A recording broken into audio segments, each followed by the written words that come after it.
Hey folks, so today we wanted to take a few minutes and go through our playbook for the fourth quarter of 2020 here with quite a few things left on the calendar in terms of political things such as the election, of course COVID-19, and continued data. We're going to get conflicting data out of the economy on really around the globe.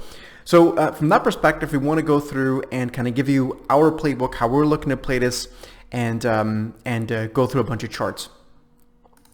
The first thing we're going to look at here is a simple chart of the S&P 500, and to kind of sum up in terms of how we see the equity path of least resistance playing out is really kind of marked by near-term choppiness and ultimately by some sort of resolve higher at some point past the election. It doesn't have to be immediately past the election, but at some point into year end. And so the way this looks like in terms of pure equity price action in terms of the S&P, what we could see is some more choppiness here in the short term. We could see a grind to the sideways, potentially as much downside as maybe down towards the 200-day moving average, which roughly comes in currently around 3,100-ish. That's probably about as much as to the downside as we could see ahead of the election, bearing any brand new news that's completely out of left field.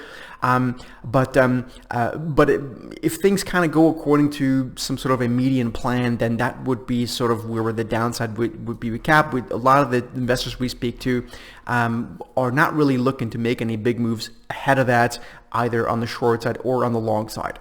So near-term choppiness due to a whole bunch of, again, conflicting news around, or not conflicting, but just noise, again, not a political side, on the vaccine front, or just generally coronavirus stuff, and the economy. We do think ultimately, though, the odds are quite high that we're going to need some sort of stimulus out of the government, whether that is it comes through the lens of just another fiscal stimulus package that we've seen something like we've seen in March and April, or maybe it's something that is ultimately also going to give us more in the sense of things like infrastructure spending, which I talked about in a previous video, although we do think that's not as imminent. Either way, if you look at something like, for example, industrial stocks, the XLI ETF, which I'll quickly bring up, we do think there's not only relative catch-up potential in this kind of a play, but also it makes a lot of sense aside from the technicals. It makes a lot of sense if we do see some infrastructure spending. It does make sense if we to see the real economy catch up. And last but not least, a potential rotation out of tech. If you look at tech, and we've been highlighting this now for many months, there continues to be a real risk of rotation at the margin out of big tech, the Microsofts, the Apples of the world, the Googles of the world, not because they're bad companies, but from a structural perspective, in terms of having to rebalance portfolios, but also from a potential regulatory perspective, which is now coming more to light.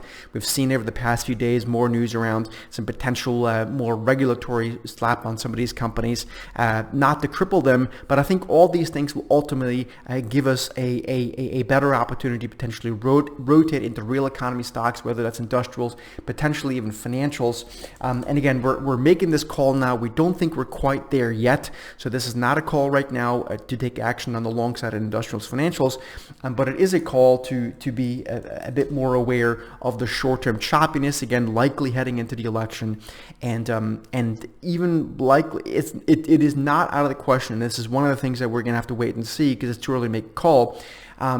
It is not out of the question to see choppiness right now, a sell-off right after the election, and then at some point we catch a bit into the maybe late November, December period. That part of the call is too tactical and too much dependent on a near-term outcome. But I think in terms of the broader path of least resistance, choppiness here, at least through the election, after that at some point, a buying opportunity where we will be making more pronounced calls to potentially buy financials and industrials, and again, continue to rotate marginally out of big cap equities. So I hope this makes sense, folks. If you enjoyed this, give us a thumbs up, like, subscribe. We'll see you soon.